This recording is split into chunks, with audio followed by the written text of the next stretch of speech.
Hello à toutes et à tous et bienvenue. Nous sommes le vendredi 6 octobre 2023 et vous écoutez le podcast Le Café de l'e-commerce, saison 5, épisode 166. Je suis Laetitia et je suis accompagnée d'Adrien. Bonjour à tous, Le Café de l'e-commerce, c'est votre podcast favori que vous écoutez en train de désinfecter vos matelas, de préparer le peak season ou tout simplement en train de rien faire. Notre promesse, décrypter l'actualité e-commerce à la sauce aigre douce, incisif mais jamais méchant. Le Café de l'e-commerce vous propose de faire votre veille différemment dans vos oreilles. Au sommaire de cette émission, des news retail média, du paiement et du rapprochement. Cette semaine, on accueille dans la section PPLM, passe le mic, Sofiane Garat de Talon One, la solution de promotion et de fidélisation omnicanal. Et comme à chaque émission, on terminera avec du fun dans la rubrique panier surprise. Laetitia, Adrien, prêt, synchronisation des montres. Manque de temps pour la veille e-commerce, retrouvez l'essentiel de la semaine, du fun et de l'inédit dans la rubrique news simple et funky. Sur Amazon, la livraison d'un livre neuf sera facturée 3 € à partir du 7 octobre. Un prix plancher sur les frais de port d'un ouvrage neuf est instauré. Objectif, soutenir les ventes en librairie, renchérir les achats en ligne, notamment par le biais d'Amazon. Depuis 2014 et jusqu'au 7 octobre, Amazon ne facturait l'envoi d'un livre que de 1 centime d'euro. C'était 1 centime d'euro symbolique à ses abonnés Prime, tout comme la Fnac. L'application LivePay s'enrichit d'une nouvelle solution de retail media à destination des enseignes. L'espace Bonplan est désormais accessible aux 3,5 millions d'utilisateurs de l'application LivePay. Et cela permet de proposer une alternative au catalogue papier et surtout, cela offre une mise en avant pour les retailers partenaires. Les levées de fonds et les rachats de la semaine. Qu'est-ce qu'il y a eu cette semaine, Laetitia ? Eh bien, Datayads vient de lever 5 millions d'euros. Datayads, c'est le spécialiste du post-click experience. Et ils ont développé une technologie qui permet d'améliorer l'efficacité des campagnes marketing. Ils ont déjà une quarantaine de clients, parmi lesquels Decathlon, Rakuten, Fnac Darty ou encore LVMH. Avec tout cet argent, qu'est-ce qu'ils vont faire ? Ils vont renforcer leur technologie propriétaire du post-click experience et ils vont se développer à l'international et ils vont recruter. Content Square rachète la solution d'analytics américaine HIP. C'est le plus gros rachat à ce jour. C'est la plus grosse acquisition pour l'acteur français Content Square. HIP, c'est une boîte que je connaissais pas. C'est une boîte américaine qui a été fondée il y a 10 ans, en 2013, qui est utilisée par plus de 1200 entreprises et qui analyse l'expérience client sur les sites et pour améliorer une meilleure compréhension du site et améliorer l'engagement et la fidélisation. Moi, ça m'a étonné cette news. Pourquoi ? Parce que je pensais que Content Square faisait déjà de l'analytics. Si pas eux directement via la boîte qu'ils avaient rachetée il y a 1 ou 2 ans, Hotjar, qui faisait déjà des heatmaps et de l'analyse du replay de sessions, etc.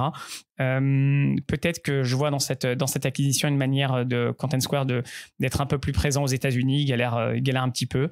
Où ils semblent peut-être galérer un peu, et ça leur permet d'avoir directement 1200 entreprises plus les références qu'ils ont déjà aux États-Unis. Donc ça va peut-être mieux marquer leur position aux États-Unis. Peut-être un petit peu plus se renforcer sur la feed. Ouais, je ne sais pas si c'est vraiment la techno qui va apporter quelque chose ou le portefeuille client. On va voir. Diabolocom s'offre la start-up Fedon pour mettre l'IA au cœur de la relation client. La société a développé un logiciel qui analyse les retours clients grâce à l'intelligence artificielle. La news what the fuck de la semaine, Adrien, quelle est-elle ? Alors, la news, c'est Fnac Darty qui s'associe avec Seva Logistique, que je connaissais pas. C'est un acteur de la logistique, comme son nom l'indique, pour créer une joint venture qui s'appellera Weaven, j'espère que je prononce bien, et qui proposera une offre de logistique e-commerce et de marketplace SaaS. L'annonce a été faite il y a quelques jours. Ils entrent du coup en concurrence avec Cdiscount via Octopia notamment. Ils entrent en concurrence avec Amazon. Peut-être dans une certaine mesure, ils entrent en concurrence avec Miracle et compagnie, tous ces acteurs de marketplace pur, de SaaS marketplace. La proposition de valeur de Fnac Darty, enfin de Weaven, on va dire, c'est la gestion des marketplaces, la vente directe aux consommateurs, la livraison omnicanal, des grands mots. On est en 2023. Est-ce qu'il y a de la place pour un acteur peut-être. J'ai essayé de comprendre. Enfin, moi, j'étais très surpris de voir ça. Les plus et les moins. Les plus, c'est plutôt... ils sont très forts en logistique. Fnac Darty, déjà, c'est va logistique, mais également Fnac Darty avec l'ensemble des vendeurs avec lesquels ils travaillent. Donc, la proposition de valeur, ou en tout cas l'offre de logistique avec la gestion des entrepôts, la livraison, la relation avec les vendeurs, elle va plutôt être solide. C'est un secteur en croissance. Je ne croyais pas à Octopia de Cdiscount et en fait, je dois avoir tort parce qu'ils sont en croissance et ils marchent plutôt bien. On les voit sur le marché et ils croient. Ça leur permet d'avoir une offre complète, plus complète qu'une offre SaaS simple tech. C'est pas que de la tech, c'est de la tech et du service. Donc, le positionnement d'Octopia, justement. Donc, ça peut être intéressant. Et puis, il y a une différence, parce que je parle beaucoup de Cdiscount, mais il y a une différence avec le focus, le service, le SAV Darty ou Fnac Darty avec le SAV, la réparation, etc., qui peut être quelque chose d'intéressant à proposer pour leurs clients. Les points d'attention, les points d'attention, c'est peut-être la fragmentation. Il y a déjà beaucoup d'acteurs, je trouve, surtout en France. Mais encore une fois, si c'est un secteur en croissance, il y a peut-être une part de marché à attraper. Ils ciblent 200 millions d'ici 5 ans. Ça me paraît beaucoup. Vraiment beaucoup de faire 200 millions de CA pour une boîte sur ce secteur. Mais bon, peut-être qu'on va voir où ils en sont dans quelques années. Et puis, comme je l'ai dit, mais ça a toujours été mes craintes pour ce genre d'acteurs. C'est un métier qui est complètement différent. Celui de retailer ou celui de logistique et celui d'avoir une boîte qui te propose de faire du service plus de la tech. L'ADN est différent. Alors, ils ont bien fait, ils ont créé une boîte à part. Et puis, j'avais les mêmes craintes pour Cdiscount lorsqu'ils ont lancé Octopia. Et puis, ils semblent avoir réussi parce qu'ils ont vraiment scindé les deux structures. En tout cas, ils ont gardé en silo Octopia. Donc, écoute, on va voir, mais ça m'a... j'étais très, très étonné de voir ce move. Est-ce que c'est pas trop tard? Est-ce que c'est à propos? Bon, est-ce que c'est pas juste un partenariat? On va voir, je vais suivre ça et je suis très curieux de voir dans les prochains mois s'ils réussissent à gagner des parts de marché, s'ils communiquent autour de ça. T'as vu passer ou pas cette news? J'avais vu passer la news. Moi, je pense qu'on les rencontrera à Deliver, et que il y a tous les ingrédients pour être un acteur important, pour mieux maîtriser sa propre chaîne de logistique. Après, je suis un peu sceptique comme toi. Peut-être que c'est un chouïa trop tard, mais bon. Est-ce qu'ils sont internationaux, Fnac Darty? Est-ce qu'ils sont forts à l'international? Ouais, il y a un réseau d'environ 1000 boutiques à l'international. Ouais, bon, ça reste quand même super focusant. Donc, je sais pas, on verra bien. Et la news inutile dont on s'emballait, Laetitia, qu'est-ce que tu avais? Écoute, je suis pas sûre de m'en foutre en fait de cette news. Mais c'est Twitter, enfin X, qui s'associe à Paris Hilton. C'est tellement à propos, X et Paris Hilton, c'est bien. Live shopping. Bon, on sait que Twitter galère, enfin Twitter galérait, mais X a des ambitions e-commerce qui reprennent en force. On sait qu'Elon Musk a envie que ça devienne une plateforme de shopping, et donc Elon Musk est allé voir sa copine Paris en lui disant « Viens, si on préparait un événement de live shopping ensemble ». Paris Hilton est quand même hyper suivie sur X. Elle a 16,6 millions de followers. Bon, elle raconte pas des choses hyper intéressantes, mais en tout cas, elle est suivie. Et les internautes, lorsque ce live shopping sera live, eh bien... les internautes pourront suivre l'événement, pourront chatter en parallèle du direct, ils pourront surtout acheter des produits commercialisés pendant le show. On ne connaît pas la liste des retailers et des produits qui vont être proposés. On ne connaît pas la date non plus. Mais surtout, enfin pas surtout, mais aussi, on pourra en parler. Et ça créera de l'engagement via notamment la fonctionnalité Spaces qui est arrivée il y a un peu moins d'un an, un petit peu plus d'un an en France. Le live streaming, il a testé ça avec il a fait du live streaming avec Twitter là il y a quelques jours. Ça avait plutôt fonctionné. Le shopping, ça fait un moment qu'ils testent ça.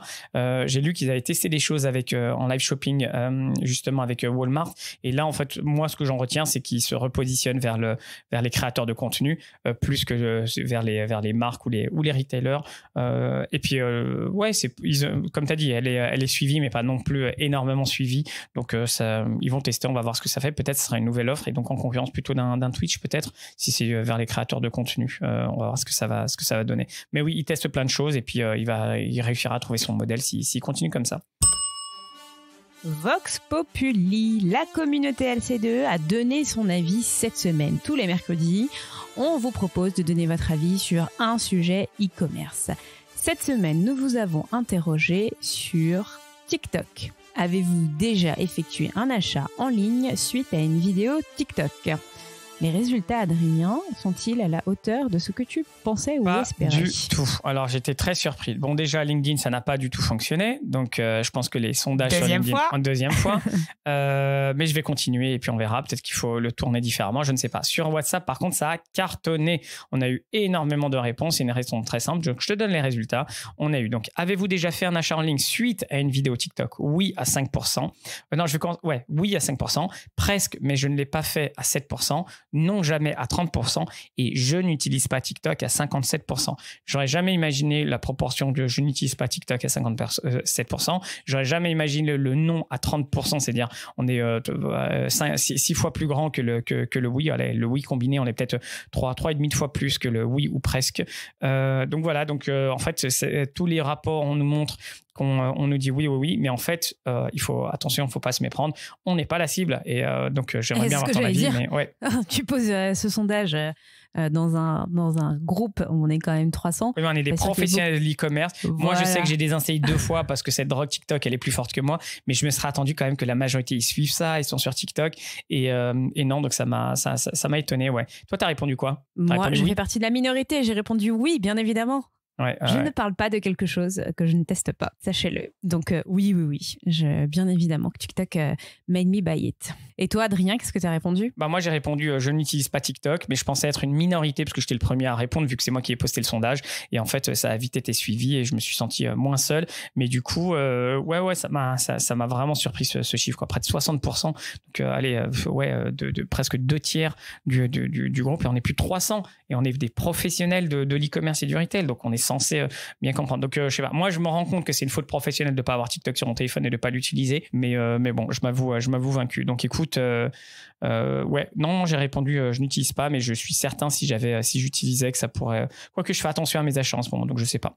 Mais je veux bien croire, j'ai tout de suite compris qu'on n'était pas dans la cible. Hein. Je vais pas commencer à faire des stats sur ces chiffres-là, ils sont pas représentatifs. Après, c'est marrant parce que ça a créé quand même des petits débats.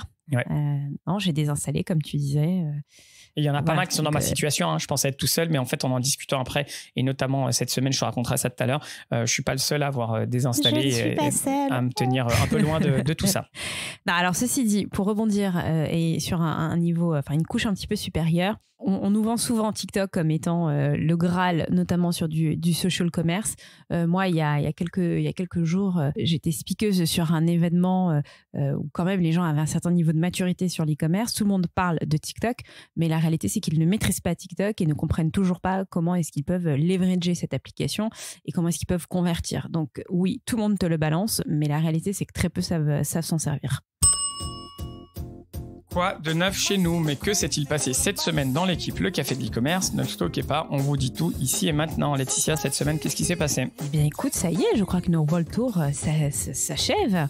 Nous avons fait nos back from. Le premier était à Lille cette semaine, le second était à Paris. Bon, écoute, c'était très sympathique, carton plein, audience de folie et en folie, on fire. On a eu la chance d'avoir 2 personnes de ShopTalk sur chacun des back from pour pas vendre ShopTalk, vendre ShopTalk en Europe. Ils sont venus d'Angleterre spécialement pour ça, donc c'est cool. Mais ils sont venus d'Angleterre spécialement pour ça.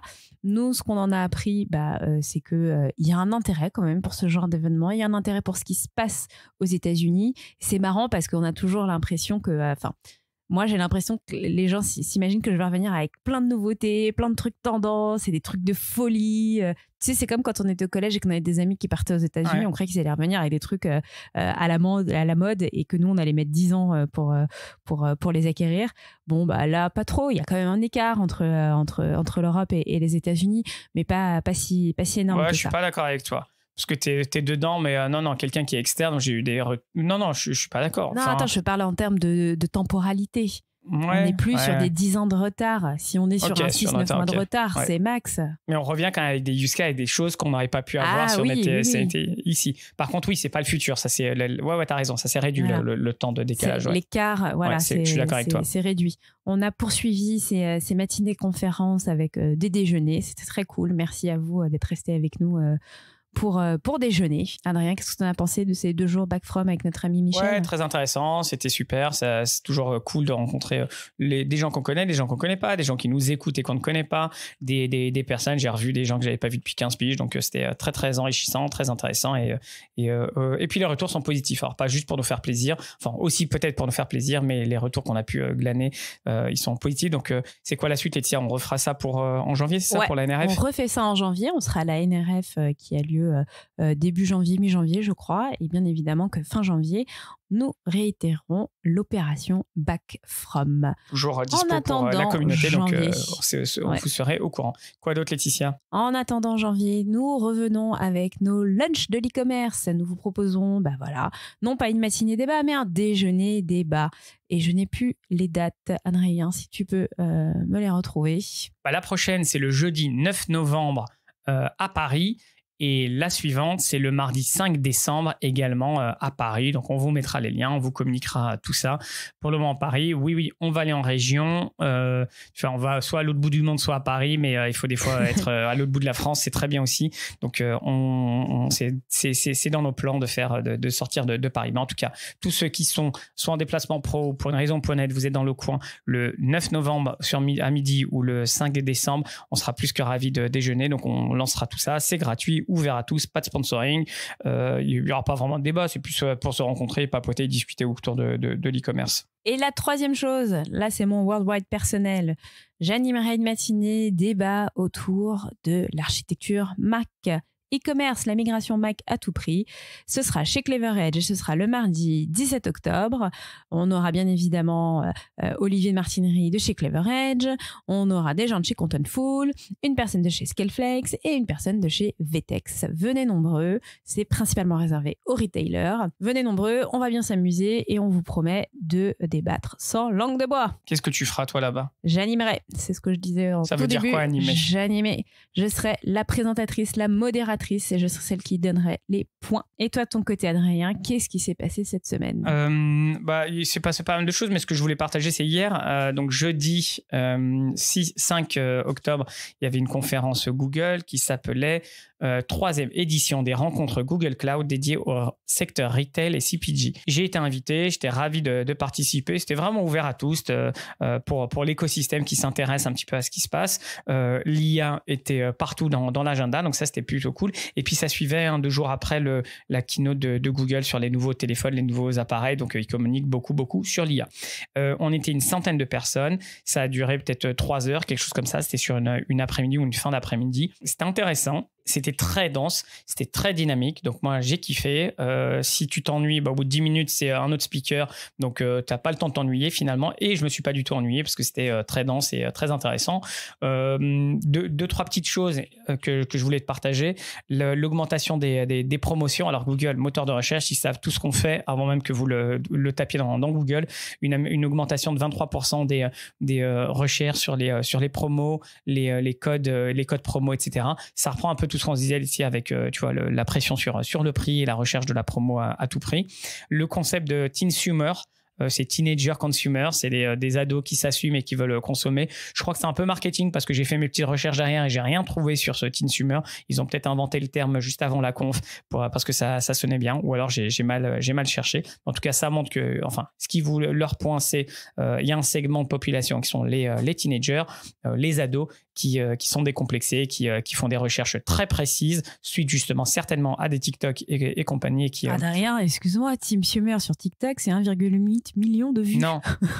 Mais en fait, non, c'est Teen Summer qui est sur TikTok. Ah ouais, t'as raison. T'as vu, ouais. Exactement, je suis tombé dans le panneau exactement en faisant mes recherches. Mais Teensumer, c'est pas. Et donc, mais c'est exactement ça. Donc, il y a, je pense, en tout cas, le point, moi, ce que j'en retiens de tout ça, c'est que Google, ils segmentent dans tous les sens. Ils savent très bien ce qu'on veut, les consommateurs, les habitudes de consommation et les tendances, comment elles évoluent. Une ou deux autres choses qui m'ont intéressé, c'est le segment de la nourriture. C'est exactement dans ce qu'on voyait avec le grocery shop, tu vois, nos back from. les gens veulent plus cuisiner à la maison, ils vont faire plus attention dans leurs dépenses alimentaires. Et puis on a eu des démos de Google sur la manière dont les retailers, les enseignes vont pouvoir utiliser Google Cloud et tous les outils Google pour être plus performants sur les fiches produits, sur la génération de contenu sur les fiches produits, l'automatisation, etc.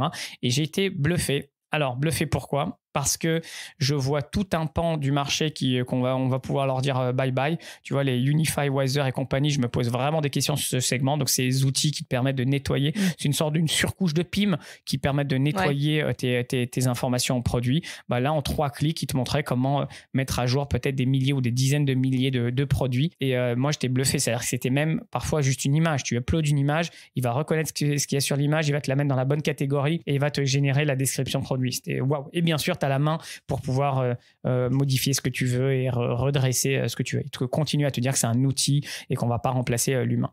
Autre chose qui m'a complètement bluffé, mais là j'avais la bouche par terre, c'est tu sais, toi tu connais bien ça, parce qu'en marketing on parle souvent de persona, et donc tu as le persona, bien souvent c'est dans un fichier Excel, dans un Google Sheet, on le voit toujours avec tous les critères, les informations, l'âge, etc.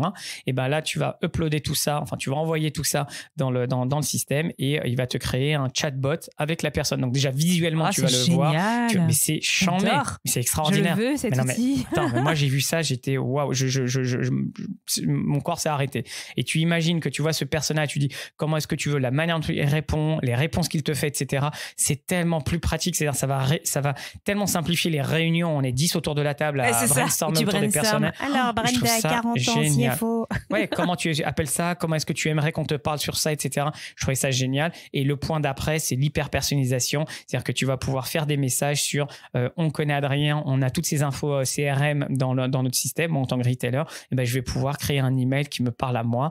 Donc on va m'écrire en bullet point, en keyword, et comme ça va me parler. Mais tout ça pour dire, tu vas envoyer des messages très spécifiques. Et les deux choses, vas-y Laetitia, pardon. Non, alors je voulais savoir, ça a l'air d'être quand même très high level. C'est accessible à tout le monde, ce genre de conférence chez Google, ou c'était quand même une audience qualifiée? Non, c'est les professionnels, ça reste les professionnels. C'était très simple, il n'y avait pas de langage compliqué, on comprenait rien, donc c'était extrêmement accessible. Sur la partie démo, je sais pas dans quelle mesure ça va être mis à disposition à tout le monde, mais c'est juste la folie. J'adorerais qu'ils mettent pas ça juste pour les outils de pub, mais pour les retailers, les enseignes. Mais dans le passé, j'ai pas vraiment vu ça de la part de Google, donc je sais pas s'ils vont avoir des produits justement qui seront directement pour les retailers. Quoique, ils ont fait des choses avec Carrefour, donc je sais pas. On va voir comment ils vont le mettre sur le marché. Les deux trucs qui m'ont marqué, qui m'ont choqué négativement. La première chose, pas de femme. Alors, je vais pas me considérer comme celui qui porte ça tout le temps. Mais c'est marrant, tu fais attention à ce genre de choses maintenant. J'ai toujours fait attention avec ça. Mais là, en l'occurrence, en dehors de la table ronde à laquelle j'ai assisté, il y avait, c'était exactement les clichés que tu aimes me décrire à chaque fois. Donc ça, dommage, surtout de la part de Google, parce que Google, c'est des personnes qui portent l'inclusion, la diversité. Donc là, c'était juste un petit dommage ou un gros dommage même sur cette conf, mais ça enlève rien sur le fond à la qualité des présentations. Et la deuxième chose qui m'a complètement scotché, Laetitia, et en plus tu en parlais tout à l'heure, c'est Temu. La bouffe, c'était dégueulasse. Ouais, la bouffe était, la bouffe était bonne. Non, c'était Temu. À un moment donné, il parle de Temu, il demande qui. Ils ont parlé de Temu. Ouais. Alors attends, écoute, il demande qui connaît Temu. Il y a peut-être 50% de la salle qui lève la main. Donc je me dis ok, pas dégueulasse, tu vois, ça me paraît, ça va. Ça aurait pu être plus, mais ça va. Et ensuite il demande qui a déjà acheté. Eh bien, écoute, j'étais le seul. Alors, il y a une autre personne, apparemment, qui a levé la main, mais elle a dit 2 personnes dans la salle ont acheté. Oh là là, j'aurais rêvé d'être là. Non, mais une centaine. En fait, ça reprend un peu ce qu'on s'est dit sur TikTok tout à l'heure. Exactement. Donc, je suis un peu mal de critiquer ça, mais je me dis, Temu, avec tout ce qu'on sait, ce qu'ils sont en train de faire, comment ils sont en train de disrupter. Mais tu vas en parler tout à l'heure. On est censé être les professionnels, les personnes qui sont le plus en avance, qui regardent ce qui va se passer demain. Et il y en a que 2 qui ont testé Temu et qui sont capables de dire ce que c'est. Parce que tant que tu l'as pas testé, tu ne peux pas en parler. C'est comme TikTok. Tant que tu l'as pas installé, que tu l'as pas utilisé au moins une fois, tu sais pas de quoi il s'agit. Et donc voilà, j'étais un peu triste de voir que ça reste. C'était quoi le sujet sur Temu alors? Non, c'était je t'en parlerai tout à l'heure parce que c'est dans une de mes recos, mais on passait en revue, on va dire les tendances, quelques tendances de consommateurs, et il parlait notamment des acteurs comme Temu qui sont en train d'arriver très vite par rapport à d'autres acteurs. Donc voilà, une petite tristesse, mais ça me montre qu'il y a encore beaucoup d'éducation à faire et qu'il y a toujours ce fossé entre les consommateurs qui vont vite, qui achètent, qui utilisent des plateformes, et puis nous, les plus vieux qui sommes dans notre bureau à brainstormer, quoi. Donc, mais même moi, je le prends ça directement. Il faudrait que je sois beaucoup plus actif sur les outils et les plateformes. Ça t'étonne ou pas qu'il n'y ait que 2 personnes qui soient... Ça m'étonne pas du tout. C'est tout ce qu'on se dit depuis un certain temps sur pas mal d'outils. Alors moi, je comprends qu'on soit réfractaire à ce genre d'application. Voilà. En revanche, pour pouvoir en parler et pour pouvoir le vendre, quand il s'agit de vendre des modèles, je ne dis pas vendre Temu, mais quand il s'agit de parler de marketplace ou de parler d'un modèle chinois, un gros mastodonte, il faut aller tester. En fait, et on n'en parle pas de 50. Les Temu, il n'y en a pas 50 qui sortent par an. Quoi, donc c'était juste ça. Mais bon, pour revenir sur la conf Google, c'était canon, j'ai adoré. C'était hyper intéressant, inspirant, dynamique, concret. Et puis ils ont, sur les use cases, j'ai l'impression d'en avoir vu que 1%. Il y a tellement de choses qui sont possibles. Mon cerveau, il est en ébullition en imaginant tout ce qu'on peut être fait. Après, c'est toujours la même chose. Quand tu es dans un bac à sable, tu peux faire plein de trucs. Qu'est-ce qui va vraiment devenir un produit et qu'est-ce qui va vraiment être mis dans les mains des retailers ou des enseignes, on verra bien. Bon, j'étais un petit peu long. Je te propose qu'on continue. Breaking news, les big news que tu ne lis pas, on les analyse pour toi, on en parle, on en débat et le tout sans langue de bois. Justement, Alicia, tu voulais nous parler de Temu. Oui, je voulais vous parler de Temu parce que ça y est, les premiers chiffres de Temu en France sont tombés. Adrien, à ton avis, quelle est la place de Temu aujourd'hui en France ? Alors, je sais pas, mais je peux te parier que l'année prochaine, ils seront dans le top 5. C'est la seule chose. Mais aujourd'hui, j'en ai aucune idée. Mais t'as raison parce que là, aujourd'hui, ils sont 6e. Ils sont déjà 6e ? Ils sont 6e et ils sont arrivés en août. En avril ? Non, en août, t'es sûr ? Je crois que c'était en avril. Ouais. Okay. Août 2023, avril, c'était en Angleterre. Okay. Et en France, c'est août 2023, avec la version française qu'on lui connaît aujourd'hui. En Italie, en Allemagne et au Royaume-Uni, la marketplace est respectivement 2e, 3e et 4e du classement des sites encaissant le plus de commandes. Donc là, on est vraiment dans un bon top 3. En France, le panier moyen, il est de combien à ton avis ? 40. Pas très loin. 35 €. Et alors, chez AliExpress, on tombe à 13 €. Donc, on achète beaucoup plus sur un Temu que sur un AliExpress. Ou alors, on achète des choses qui coûtent plus cher. Mais par contre, en termes de produits, je suis sûr que c'est un truc de fou. Je suis sûr qu'on sera à 8-10 produits par commande, non ? Ouais, j'ai pas cette donnée, mais c'est sûr, c'est sûr. Enfin, quand tu y vas, tu achètes pas un ou deux trucs. C'est à 2 balles la moyenne, si on est à 35. Voilà, et tu veux 40, rentabiliser ta commande. Tu sais qu'elle vient de Chine, tu sais que tu vas attendre 10 jours. Autant faire une grosse commande. En France, le poids des plus de 40 ans dans le chiffre d'affaires de Temu est de 65% supérieur au poids qu'il représente dans le e-commerce en général. Donc, ça veut dire que toi et moi, on est la cible. Temu est venu croquer des parts de marché jusque-là détenues par d'autres, que ce soit des e-commerçants ou des enseignes petits brick and mortar. Et ses principales victimes, en France, c'est Kiabi, Shein et AliExpress. Alors, ça ne me fait pas sourire. En revanche, ça confirme ce que je dis depuis le début. Les rivaux du chinois Temu sont ses propres rivaux chinois, à savoir Shein et AliExpress. Mais pas que. On a du Amazon. Voilà. Ouais, et puis ça touche aussi les marques françaises, etc. Donc en fait, ça a un effet de bord sur tout le monde. Exactement. Alors moi, je crois que c'est Fox Intelligence qui a publié les premiers chiffres qui sont quand même hyper encourageants et qui vont surtout, Adrien, dans tout ce qu'on raconte depuis l'arrivée de Temu, toi et moi, on est régulièrement interrogés sur cette application chinoise. Et là, c'est vraiment tout ce qu'on a dit. Ça va très vite, ça capte très vite son audience et puis ça déboulonne tout sur son passage, y compris des acteurs qui pensaient être indéboulonnables. Et toi, je sais, Laetitia, que tu avais pas mal testé l'application et tu avais fait des achats pour tester. Tu continues à l'utiliser ? Tu l'as désinstallée ? Alors, je ne l'ai pas désinstallée parce qu'on est régulièrement consulté sur cette application. Non, je n'ai pas effectué de nouveaux achats. Mais ça risque probablement d'arriver puisqu'il y a des fêtes importantes du type Halloween et mes filles raffolent de cette fête et flemme d'aller en magasin. Voilà. IA Commerce, IA, on parle de toi. OpenIA, il n'y a pas que toi. Chaque jour apporte son lot d'innovation. IA Commerce est la rubrique de cette révolution. Laetitia, qu'est-ce que tu avais dans la rubrique IA Commerce ? Est-ce qu'il y avait un peu d'IA cette semaine ? Il n'y avait que ça, non ? Un petit peu d'IA et surtout c'est lié à tout ce qu'on s'est raconté cette semaine lors de nos Back From.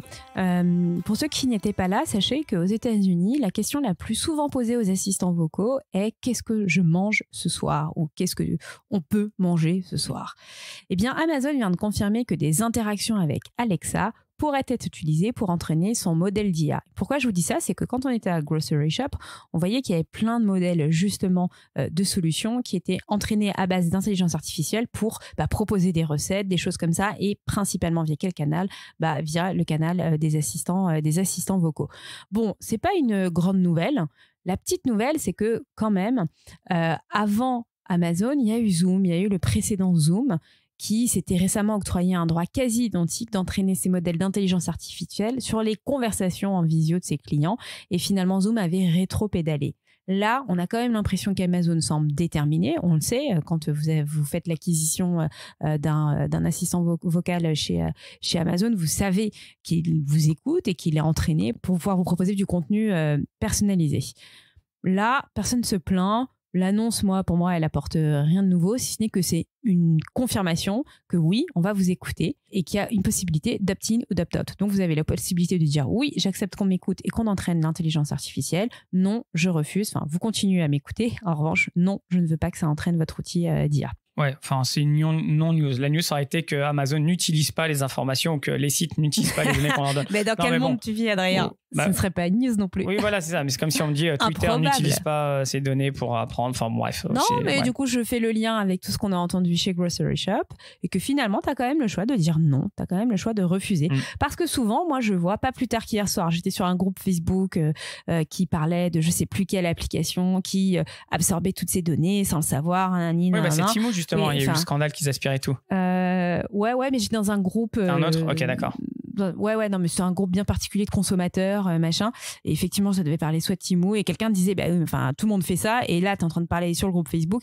Un peu tout ça pour dire que oui, c'est comme ça que ça se passe, en fait, les gars. Et ça continuera. Sauf si tu as des acteurs comme Amazon qui disent, vous avez la possibilité de décocher la case. Si c'est pas fait par défaut, je pense qu'il y aura qu'une minorité qui le feront. Mais en tout cas, c'est déjà OK, c'est une première étape de le proposer. Est-ce que c'est pas en termes réglementaires, est-ce que c'est pas une obligation? Faudrait voir. Peut-être qu'ils font juste un truc qui est obligatoire. Mais OK. Et toi, Adrien, de ton côté, qu'est-ce qui se passe pour l'intelligence artificielle? J'ai essayé de trier un truc qui me paraissait, qui m'intéressait, et comme on parlait beaucoup de Walmart ces derniers temps, notamment parce qu'on était aux États-Unis et qu'on est revenu, Walmart qui a communiqué qu'il déployait à grande échelle l'IA générative. Alors il l'utilise déjà pour leurs collaborateurs et désormais ça sera pour les clients.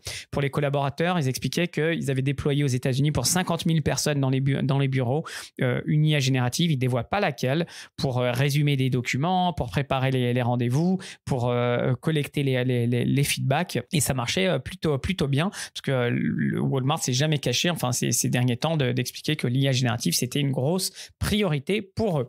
Et donc pour les clients, qu'est-ce qui arrive? Eh bien, tu vas pouvoir avoir un meilleur moteur de recherche, une meilleure expérience d'achat tout au long de ton parcours, que ce soit de la recherche sur la fiche produit, des fonctionnalités d'assistant shopping qui sont en train d'arriver. Alors, c'est des choses qu'on entend déjà beaucoup. Il faut juste se rendre compte que Walmart, c'est un très, très gros acteur qui sont en train d'investir massivement, et ça aura forcément un impact sur le reste du marché. Et je suis toujours épaté de voir que 12 mois après, parce qu'on n'est que 12 mois après le Big Bang de ChatGPT, il y a des gros acteurs comme Walmart. C'est 2,2 millions d'employés, Walmart. Donc, c'est vraiment une très, très grosse entreprise. Franchement, agilité plus, quoi. Parce que moins de 12 mois après, ils ont déjà déployé pour leurs collaborateurs et ils sont le balancer sur le front. Je trouve ça vraiment intéressant. Ils ont développé je vous ai mis l'article, ils ont mis des choses autour de c'est quelque chose que faisait déjà Amazon sur l'intérieur, enfin le design intérieur, je sais pas comment on appelle ça, ton architecture d'intérieur, c'est ça, décoration d'intérieur. Tu vas pouvoir superposer en VR, enfin plutôt en AR, en réalité augmentée, les produits pour voir à quoi ils vont ressembler chez toi, etc. Ouais, Amazon, Ikea le font déjà. Ouais, et puis bon, les concurrents sont aussi déjà dessus. Instacart utilise déjà ChatGPT dans sa recherche. Alors, on l'a pas encore en France, Instacart. Meta aussi utilise l'intelligence artificielle avec son chatbot. Donc, tout le monde s'y met. Mais voilà, je voulais juste souligner Walmart qui allait aussi de son côté. Alors, tu as raison, tout le monde s'y met, et surtout que ils prennent pas 6 mois ou 12 mois après le concurrent pour le faire. Zalando l'avait annoncé, je crois, en mai-juin, et voilà, 3 mois après, tu as d'autres acteurs qui sont prêts. La start-up de la semaine, c'est la nouvelle rubrique qui met en lumière une start-up qui a besoin, ou pas d'ailleurs, d'un petit coup de pouce, d'une mise en lumière dans le café de l'e-commerce. Et la start-up de la semaine, Adrien, c'est Turny. On rencontre tellement de boîtes et de startups autour de nous qu'on a décidé de l'inclure dans le podcast. Turny est une solution française qui vise à rendre les retours e-commerce plus écologiques et plus économiques face au problème de nombreux retours produits en parfait état qui ont un impact carbone à cause de leur transport. Turny propose un service de retour entre particuliers, le retour C2C. Cela permet aux enseignes, aux sites e-commerce d'offrir un moyen de retour gratuit et écologique à leurs clients et aux acheteurs de bénéficier d'un produit avec une empreinte carbone à coût réduit. Turny, ça a été créé par Ryan Bertin, Pablo Grasso et Grégory Lempereur. Ils sont basés à Euratech à Lille. Pour en savoir plus, on vous met le site web. Et je trouve ça très malin, la manière dont ils ont, encore une fois, ajouté une brique dans la circularité en gérant de manière intelligente et écolo la gestion des retours. Voilà. Et leur slogan est très marrant, le retour des uns fait le bonheur des autres. Green Commerce, c'est la rubrique positive et feel good pour un commerce plus responsable, éco-responsabilité, économie circulaire, seconde main, RSE, on vous dit tout. Laetitia, qu'est-ce que tu avais pour nous cette semaine ? Eh bien, c'est Bonobo qui, à partir de mi-octobre 2023, va proposer une garantie de réparation de 3 ans pour ses jeans. Les clients de Bonobo qui vont acheter un jean désormais vont bénéficier d'une garantie réparation de 3 ans.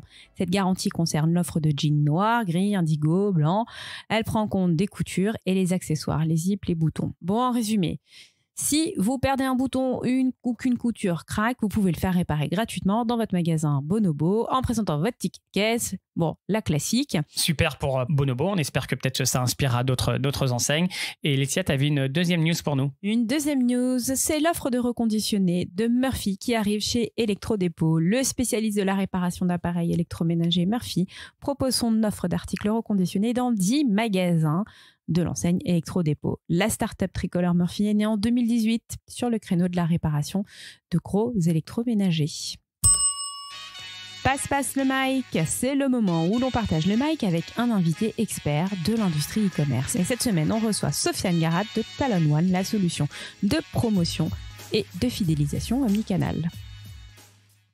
Et aujourd'hui, nous accueillons Sofiane de chez Talon One. Hello Sofiane. Bonjour Sofiane. Hello Laetitia, hello Adrien. Comment tu vas Sofiane ? Je vais très bien et merci de m'accueillir dans ce podcast. Très content de pouvoir participer. On est ravis de te recevoir parce que nous, s'il y a bien un sujet qui nous intéresse particulièrement en ce moment, c'est un sujet que toi tu traites, c'est le sujet de la promotion. Est-ce que tu peux nous en dire davantage déjà sur toi qui tu es, ce que fait Talon One et puis après on passera sur le sujet de la promotion. Donc, je suis Sofiane, je suis responsable du marché francophone chez Talon One. J'ai rejoint il y a à peu près 1 an et demi la société. Talon One est une société européenne qui est basée à Berlin, mais avec une activité aux États-Unis, en Europe, et notamment en France et aussi en Asie. Talon One, qu'est-ce que c'est ? Talon One, alors juste pour reprendre le sujet un peu de la podcast, c'est la promotion et la fidélisation. Donc Talon One, c'est un moteur de promotion et de fidélisation qui va permettre aux équipes marketing de pouvoir vraiment créer des campagnes personnalisées, des campagnes de promotion personnalisées, mais aussi des programmes de fidélité robustes et à l'épreuve du temps à travers un moteur de règles. Et je pense qu'on aura l'occasion de donner un peu plus de détails par la suite. Juste avant de commencer, c'est quoi la définition d'une promotion ? Qu'est-ce que ça veut dire une promotion ? C'est une bonne question parce que donc j'ai rejoint Talon One il y a à peu près 1 an et demi et à chaque fois que j'utilise le terme de promotion, j'ai remarqué que le terme était un petit peu galvaudé. Dans l'esprit collectif, la promotion, voilà, c'est le sens premier qu'on donne, c'est tout ce qui est coupon, discount, etc. Mais souvent, quand on pense à promotion, on pense aux grandes démarches sur le site, les carousels de promotion, ce qu'on appelle des promotions de masse. Et en fait, nous, comme on entend la promotion, en fait, ce sont tous les leviers qu'une équipe marketing peut avoir pour pouvoir faire avancer le client dans le parcours client. Donc, promotion, ça peut être, par exemple, si on prend le parcours client de l'acquisition à la réactivation, ça va être du parrainage, par exemple, pour l'acquisition. Ça va être, par exemple, des coupons, des discounts pour pouvoir convertir. Ça va être ce qu'on appelle du bundling, le fait d'associer différents produits et services pour augmenter le panier moyen. Et bien évidemment, la fidélisation, le programme de fidélité pour la rétention. Alors, Sofiane, moi, quand j'entends promotion, j'ai 2 termes sous-jacents qui me viennent à l'esprit. C'est programme de fidélité et automatisation des campagnes. Est-ce que j'ai bon ? dans mon pressentiment. Effectivement. Et c'est tout l'intérêt, en fait, ce qu'on voit sur le marché, c'est que souvent les organisations ont des équipes distinctes pour l'acquisition, donc avec les différentes campagnes de promotion, et une équipe différente pour la rétention. Mais quand on prend du recul, même sur un programme de fidélité, je récolte des points et ces points derrière, je peux les redeem. Et derrière, je peux avoir bien évidemment soit quelque chose de transactionnel avec un coupon ou un discount, mais je peux aussi avoir quelque chose de plus serviciel ou expérientiel. Et l'idée, c'est de pouvoir automatiser ces campagnes de promotion avec un outil simple qui permet aux équipes marketing de vraiment laisser libre cours à leur imagination. Sofiane, justement, tu as des exemples d'utilisation chez vos clients de promotion, des choses originales qui ont été faites ou des manières de travailler qui sont un peu différentes? L'idée, c'est vraiment de sortir de ce qu'on appelle la promotion de masse et pour pouvoir aller dans des choses personnalisées. Pouvoir donner une récompense à une personne qui en a besoin pour pouvoir acheter. Ce qu'on veut pas faire, c'est donner une promotion à une personne qui, de toute manière, va acheter. Alors, pour pouvoir aller dans de la personnalisation, on a besoin d'utiliser des données à disposition. Et là, en l'occurrence, Adidas, qui est sur du Salesforce Commerce Cloud, a cherché pendant très longtemps développer un moteur de règles en interne pour pouvoir vraiment donner vie aux données et de pouvoir personnaliser les campagnes au maximum. Et aujourd'hui, par exemple, une société comme Adidas a pu augmenter par 5 le nombre de données et d'attributs qui peuvent être utilisés dans les campagnes pour aller dans des choses beaucoup plus granulaires, beaucoup plus personnalisées en termes de campagne de promotion et de fidélisation. Enfin, là, ce que tu es en train de dire, c'est que particulièrement là, pour le cas d'Adidas, c'est qu'ils ont utilisé beaucoup de données externes, ou externes ou internes finalement, mais beaucoup de données pour avoir des promos hyper personnalisées. Et du coup, pour revenir sur la question de Laetitia, c'est presque des promos one-to-one, c'est ça? Ouais, vous êtes sur du ciblage ultra personnalisé. C'est exactement ça. Si vous allez sur le site Adidas, vous allez peut-être avoir une récompense, mais c'est pas une récompense qui a été affichée sur le site. Elle a été personnalisée pour vous en fonction des données qu'Adidas peut avoir et en fonction des données. Alors, en termes de données qu'on peut utiliser dans le moteur de règles, ça va être les données transactionnelles, ce que vous faites sur le site, par exemple, ou ce que vous avez mis sur le panier. Mais après aussi, toutes les données qui sont liées au profil client, des données qui sont souvent dans le CRM, par exemple. On va pouvoir, par exemple, faire des campagnes en fonction d'audience, en fonction de la fréquence d'achat.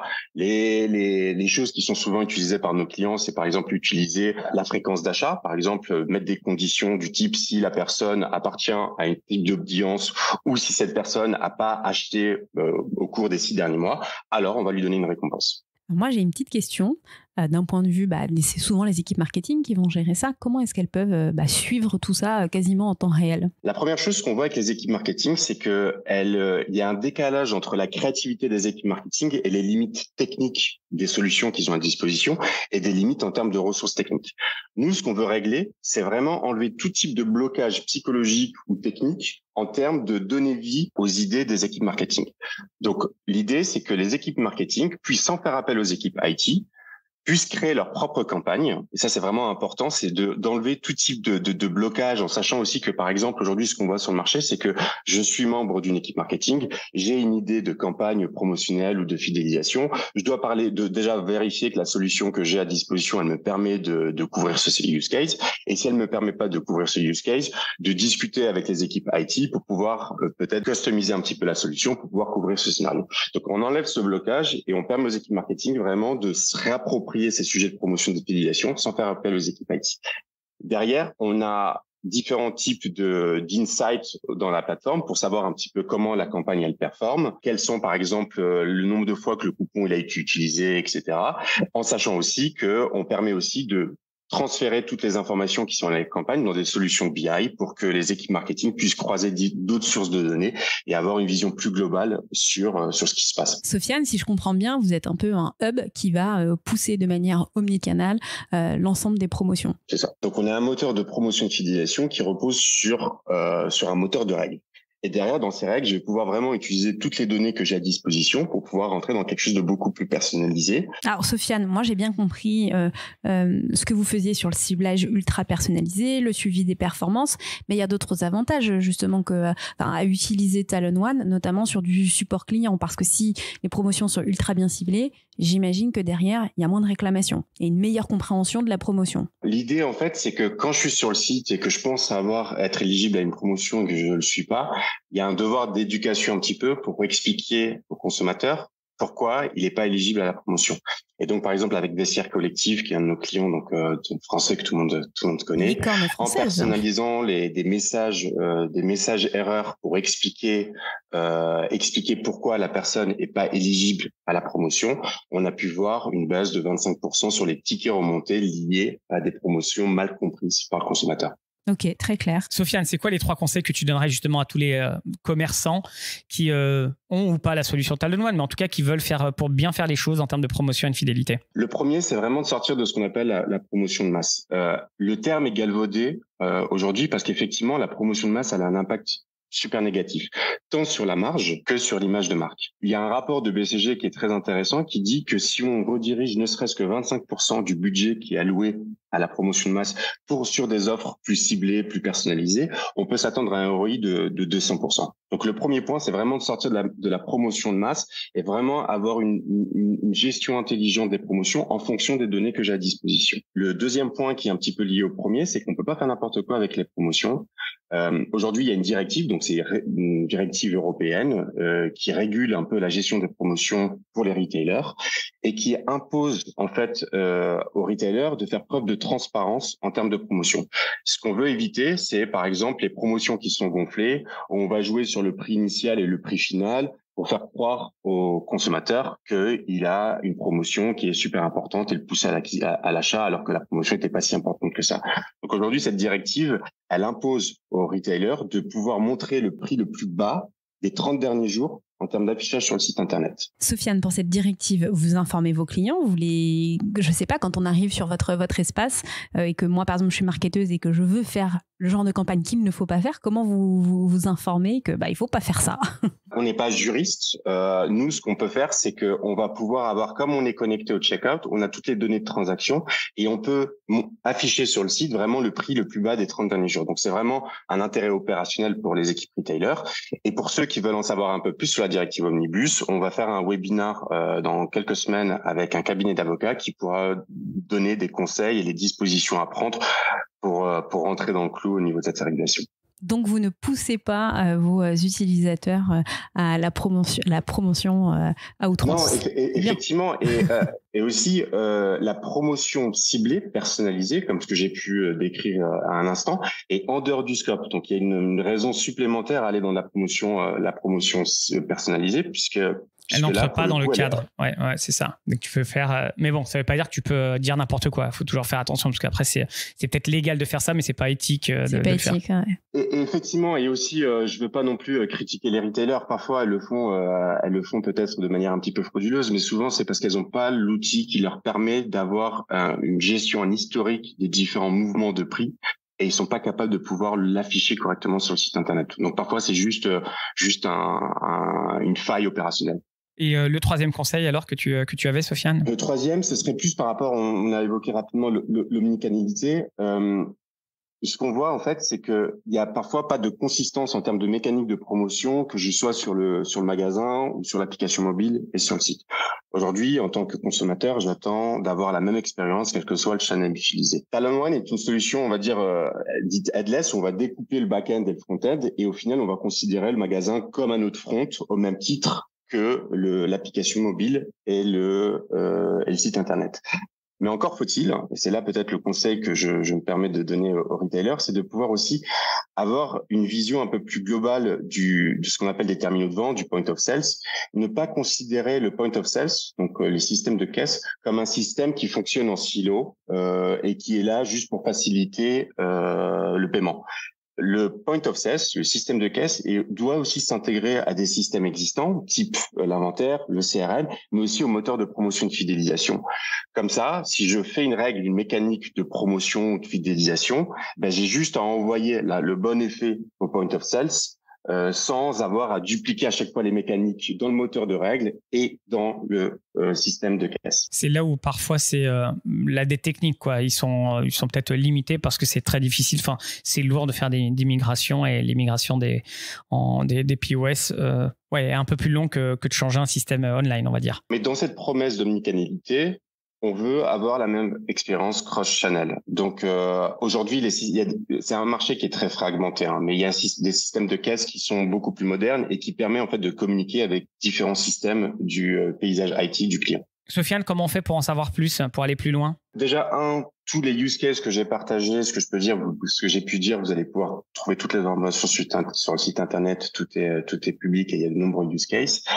Et effectivement, si vous souhaitez en savoir plus sur notre moteur de règles qui permet de gérer vraiment l'acquisition et la rétention, les promotions et la fidélisation de manière unifiée, n'hésitez pas à me contacter. Je serais ravi de pouvoir discuter avec vous de vos enjeux et vous donner peut-être un peu plus de use cases et de ce qui peut se faire de mieux sur le marché. Sofiane, tu oublies de mentionner qu'on pourra te rencontrer directement à Tech for Retail dans un peu plus d'1 mois et demi quand même. Ouais, super impatient. On aura l'occasion de se voir si vous venez au Tech, si les auditeurs viennent au Tech for Retail. Je serais ravi de pouvoir échanger avec eux, avec leurs équipes et aussi avec mon équipe. On va mettre le lien de ton LinkedIn, on va mettre le lien du site. N'hésitez pas à le suivre si vous souhaitez en savoir plus. Et puis on se voit donc très rapidement avec tous ceux qui sont dans le coin pour le salon fin novembre. Sofiane, merci beaucoup. Au plaisir d'échanger prochainement avec toi et à très vite. Merci Sofiane, à très bientôt. Merci à vous. Reco Micro, au micro, on fait notre reco. Écoutez la illico presto. Vous pouvez retrouver toutes nos recommandations sur la page Notion en lien dans la description. Adrien, tu es venu avec une reco cette semaine. Quelle est-elle ? La reco, c'est un livre blanc en anglais fait par la société Artefact sur l'IA générative, la technologie, les avantages et les risques. Je les ai découverts lors de la conférence Google. Ils présentaient en 5 minutes quelques rapports, enfin quelques analyses qu'ils avaient dans ce livre blanc. C'est un livre blanc de 44 pages qui a notamment interrogé des Carrefour, Fnac, L'Oréal, Orange, etc. Alors pour télécharger le livre blanc, il faut remplir 10 champs. C'était terrible pour moi qui déteste les formulaires. Qui a fait ça Voilà, exactement. Erreur dramatique. 10 champs. Alors, ok, ils sont dans la data, mais 10 champs pour récupérer un livre blanc. Alors, c'est gratuit, mais bon.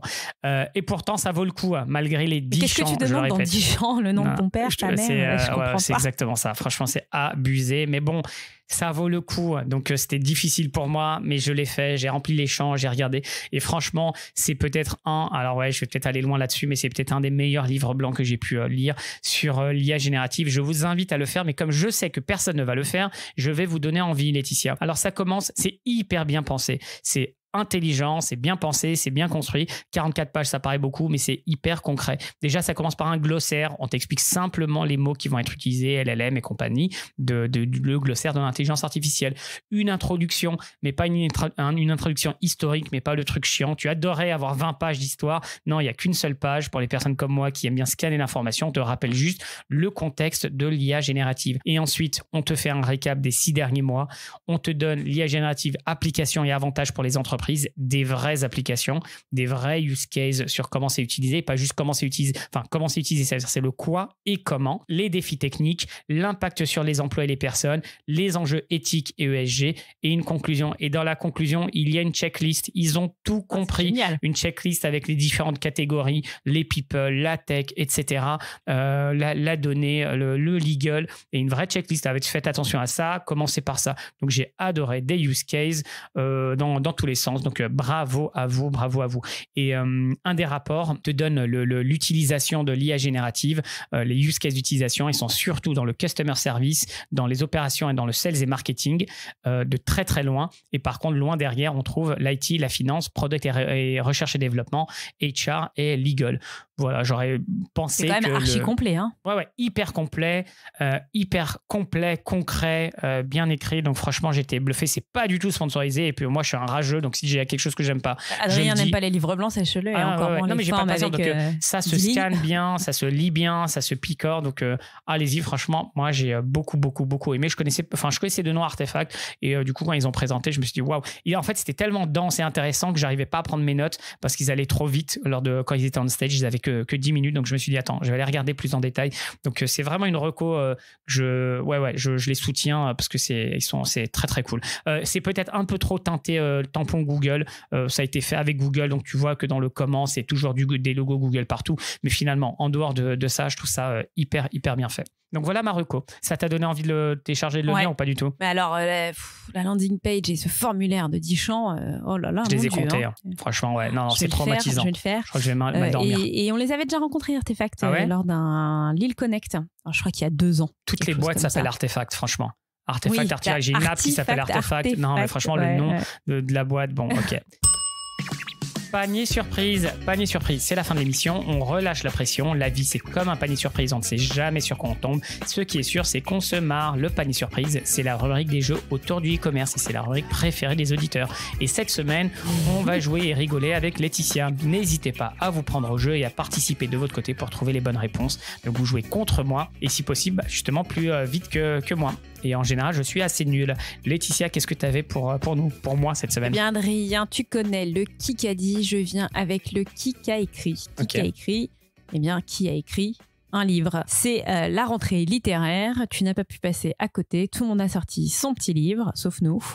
Je vais te donner un titre de livre. Tu vas me dire qui l'a écrit. Voilà, tu as choisi exactement le jeu pour moi, celui qui ne lit jamais rien. Alors vas-y, on va se marrer. Non, mais ça va te parler, c'est tout ce que tu aimes.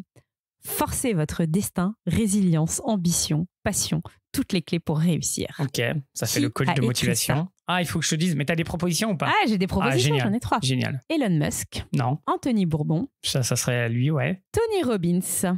Ouais. Non, Tony Robbins, je le suis et j'ai pas vu qu'il a sorti de livre récemment, donc non. Elon Musk, je pense que ça aurait été, tu m'aurais fait une quote en anglais, à mon avis, pas en français. Et mais c'est peut-être traduit. Hein. Ouais, je sais, mais je sais pas, comme ça intuitivement, par élimination. C'était qui le deuxième déjà? Anthony Bourbon. Ouais, Bourbon, je le suis pas, donc ça peut être le seul, parce que les deux autres, je vois un peu ce qu'ils font et je les suis, donc je dirais Bourbon. Excellente intuition, Adrien, c'est Anthony Bourbon. Alors, c'est pas son dernier livre, mais en tout cas, il a fait pas mal d'actualité. Il était hier à l'événement de BPI Big. Il a le vent en poupe. Elon Musk, ça peut pas être lui parce qu'il a jamais écrit de livre. Les gens ont écrit des livres sur lui, mais lui, il a pas encore pris la plume. Et Tony Robbins, il en a écrit une vingtaine, dont un que tu dois connaître qui s'appelle L'éveil de votre puissance intérieure. Et surtout, un pouvoir illimité que j'ai lu à 16 ans, qui a changé la vie. On y arrive, on discute. Non, on va pas faire cette section maintenant. C'est pour ça que je l'ai pas mis le pouvoir illimité, parce que je savais que ça allait te parler immédiatement. Bon, voilà, c'est un panier surprise 100% bullshit sur le développement personnel. Je garde mes commentaires Adrien. Pour moi sur l'auteur et sur le bouquin, mais en tout cas, ça m'a bien fait marrer. Merci beaucoup, Laetitia. Merci à toutes et à tous d'avoir suivi l'épisode 165 du podcast Le Café de l'e-commerce. Si vous avez aimé cet épisode, le meilleur moyen de le faire vivre, c'est de le partager et de le noter. N'oubliez pas 5 étoiles sur Spotify et Apple Podcast. Adrien, on se donne rendez-vous la semaine prochaine. À la semaine prochaine, tout le monde. Merci à vous. Ciao, ciao. Adrien, t'as vraiment un problème avec ta mémoire, parce qu'on les a vraiment rencontrés, Artefact. Ouais, c'est en 2021 à Lille, Connect Lille. Ouais, mais en fait, déjà on rencontre un paquet de boîtes et en plus j'utilise tous les jours une app qui s'appelle Artefact. C'est un truc pour faire de la veille avec de l'IA. Donc moi dans ma tête, le mot Artefact, j'ai l'impression de voir tous les jours des boîtes qui s'appellent Artefact. Je sais pas, c'est pas un nom, je sais pas, ça m'a pas marqué. Mais c'est une boîte de conseil en fait, c'est ça? C'est pas tech, c'est exactement, c'est ça, exactement. Et Timo, c'est bizarre d'en reparler, Timo, non? Écoute, c'est bien, et puis du coup je pense que la semaine prochaine on pourra expliquer tout ce qu'on a fait sur Timo, parce que quand même ça fait 1 an qu'on bosse dessus. Mais j'ai l'impression qu'on tourne en rond, non? Timo, non, c'est juste que maintenant on est dans les radars, quoi. Enfin, Timo est dans les radars. Ouais. Mais moi ça me fait bizarre de parler d'un truc où ça fait déjà 12 mois qu'on parle de ça, donc ça me saule un peu. Enfin, tu vois, mais bon, je comprends aussi. On est trop précurseurs. Non, ça c'est que les gens. Ouais, mais est-ce que les gens qui écoutent, ils veulent pas savoir ce qui va se passer aujourd'hui et demain? Ouais, je sais pas. En fait, quand c'est la mass market, c'est trop tard pour nous. Enfin, c'est. Bah non, la preuve, quand t'étais chez Google, les gens n'utilisaient pas Timo. Ouais, c'est vrai. Oui, ça veut dire qu'il faut continuer. Non, mais là, c'est un bon point. Je pense qu'il faut continuer. Ah ouais, t'as raison. Et de la même manière, TikTok. Oui, parce que nous, on est dans notre petit monde, dans notre petite bulle, et en fait, faut se rendre compte où est le truc, quoi. Et voilà, et très bonne reco. La reco chambée, non? J'étais un peu long, mais je savais que sinon personne n'allait cliquer dessus. Ouais, non, très bien. J'ai précisé pas sponsor parce qu'après ils vont se dire, mais attends, c'est bon, arrête de monter ta sauce, quoi. Mais non, ce n'est pas sponsorisé. Non, c'est pas ça. Par contre, le formulaire, ils ont décollé, franchement, abusé. Mais c'est n'importe quoi. Franchement, j'ai pas envie de le faire, c'est pas possible. Non, mais moi pareil, j'ai vu le truc, je me suis dit. Nombre d'employés, industrie, oh là là. Et dans quelle division, département, le rôle dans le département, le machin, le truc, non, c'est un peu tout much. En 2 secondes en plus, tu peux. Ça, c'est pour faire des personas. Et puis, non, le délire, c'est qu'ils sont dans l'IA. Je suis sûr, tu remplis juste ton mail pro. Avec l'email pro, t'as la société déjà dans l'email, tu peux te choper avec LinkedIn, tu peux avoir le job title, enfin il y a plein de trucs que tu peux récupérer. Mais bon bref. On était plutôt gentils aujourd'hui, non? Tu étais gentil. Ouais, toi aussi, non? Non, moi je suis toujours gentil. Je crois que la semaine prochaine, avant les vacances, j'ai envie d'être un petit peu. Ah non, parce qu'il restera encore une semaine après, je ferai en remote. Ouais, donc on est bon. Ok, bah écoute, c'est un épisode sage. C'est un épisode sage. Ouais. Bravo.